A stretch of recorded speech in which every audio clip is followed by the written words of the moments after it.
calling the private prosecutors who will be joining the House prosecutors.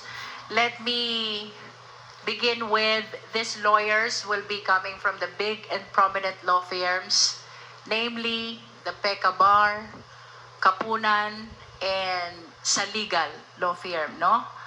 There will be private lawyers under the said firms, whom I will be mentioning as well. Bagaman wala sila dito, but the necessary information about these lawyers will be shared as well through our screen. So let me start with introducing Attorney Marforth T. Fua. He is from Pekka Bar Law. His educational background, of course, he finished Bachelor of Laws at San Beda College, Menjola. AB Philosophy from De La Salle University, Dasmariñas. And he ranked 8 in the 2007 bar examinations. His background, he is currently the senior partner and managing partner of Pekka Bar Law, former assistant presidential legal counsel to President Ferdinand Marcos Jr. under Chief Presidential Legal Counsel Juan Ponce Enrile. His legal expertise, he is a seasoned litigator, Pekka Bar Litigation Department from 2008 to present. Likewise from Pekka Bar, who is with us as well, is Attorney James Brian Ibrahim A. Ali. His educational background is Executive Program on Clinical Legal Education from Vermont Law Graduate School in 2021. Juris Doctor, he finished in San Beda University College of Law, Menjola. And he was a member of top class. For his background, he is the head of litigation unit, publicly listed company prior to joining the firm. So he was the head. He was the senior associate of Pekka Bar, or he continues to be the senior associate of Pekka Bar up to the present time. For his legal expertise, he specializes in criminal and civil litigation and handles complex cases involving fraud, graft, and corruption. I will be introducing the other lawyers from Pekka Bar who are not here today, but soon they will be introduced as well to the public. Still from Pekka Bar is Attorney Erwin G. Matib. He is a Juris Doctor, and he finished the same at University of the Philippines College of Law 2009. He finished as well BS Accountancy at St. Louis University in 2003. He passed the CPA licensure exam on the same year, which means that he is a CPA lawyer. His background, he is a partner in Pekka Bar Law 2016 to current, head of Special Projects Department and head of Tax Department. For his legal expertise, he specializes on dispute resolution, including mediation, arbitration, and litigation. He handles complex criminal cases involving graft and corruption, bank fraud, and white-collar offenses. Finally, he advises clients on tax matters and strategic legal initiatives. Also from Pekka Bar. To complete the 4 private lawyers from Pekka Bar, Attorney Justin Ann L. Lamarca. She is a Juris Doctor. She finished the same at University of the Philippines College of Law in 2011. Prior to that, she finished Bachelor of Arts in Political Science at Ateneo de Manila University in 2007. For Juris Doctor, he finished the same in 2011. Her background, she is currently a partner in Pekka Bar Law. That's from 2020 up to present. She is the head of litigation department, the head as well of retainer department.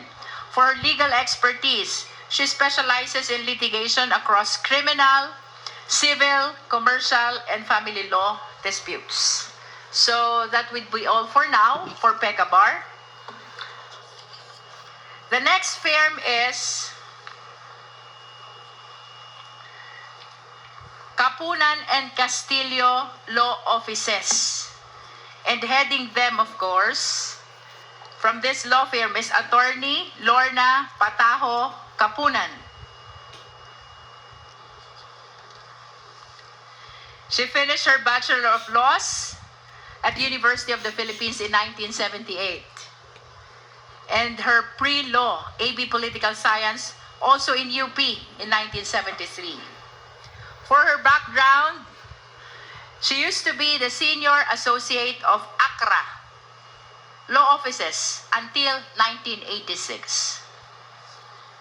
Likewise, she used to be a senior partner in Rocco, Bunyag, Kapunan, Migalios, Perez and Luna Law Offices in 1986.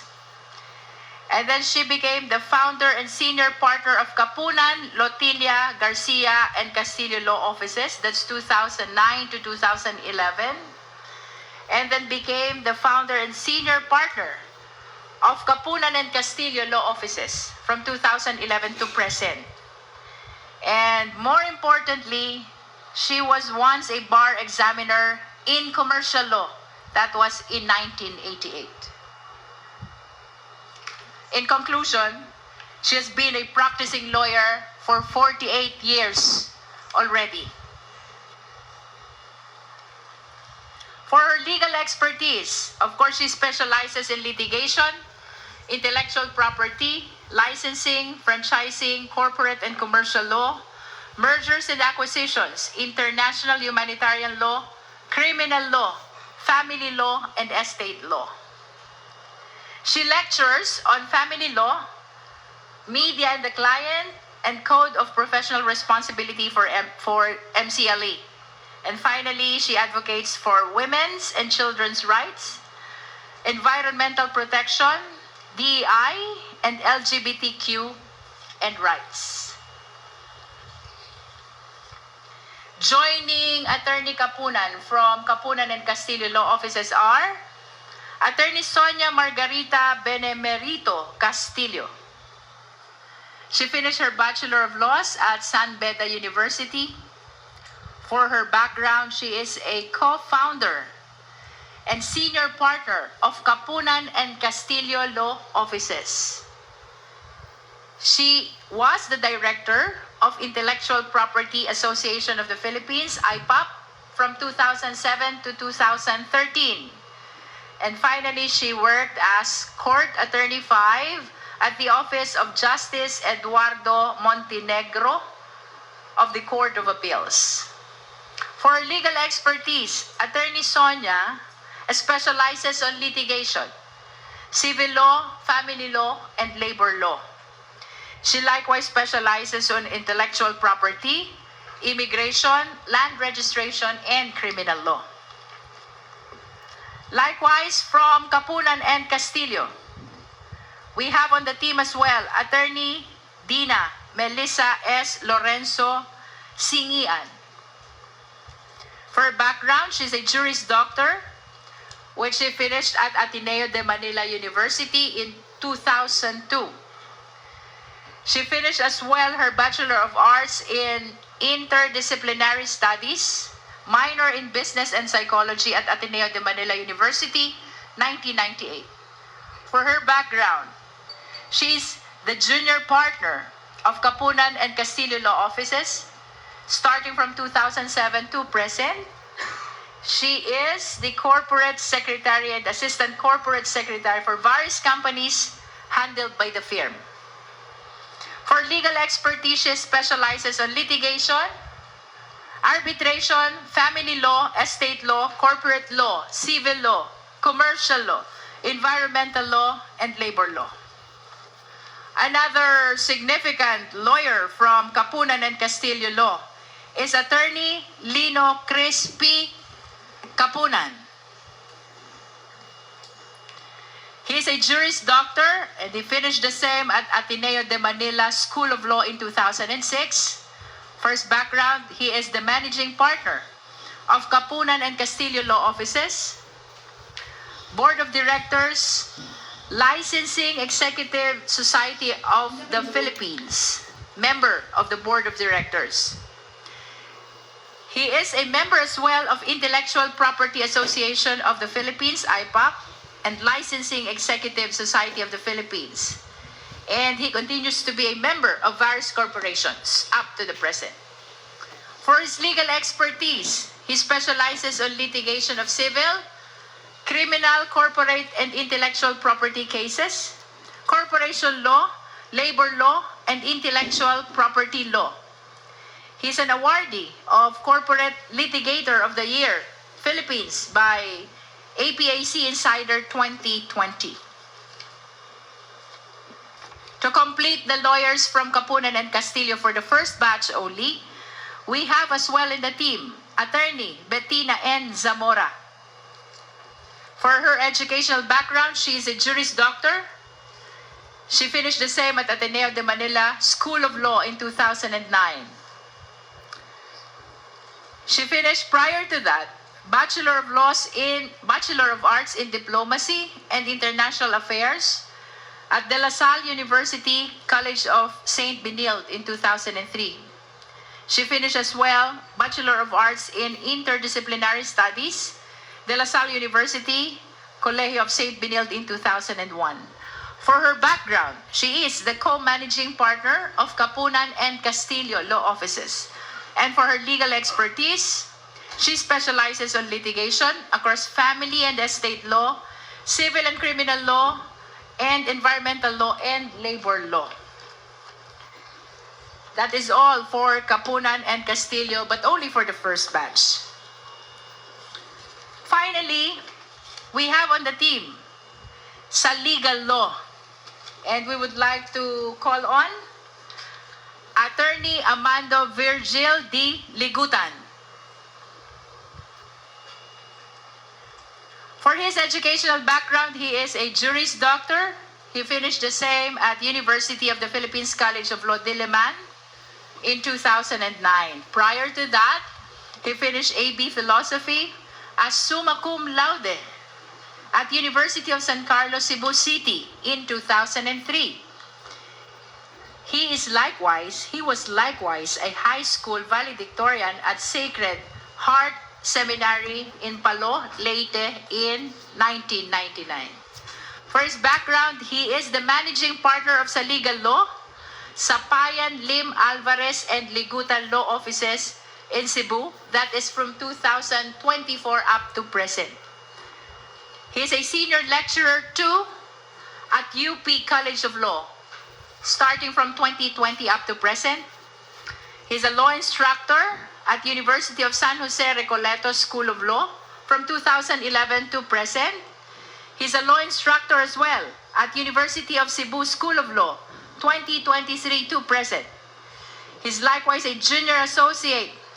He was a junior associate of Accra Law Offices from 2009 to 2010.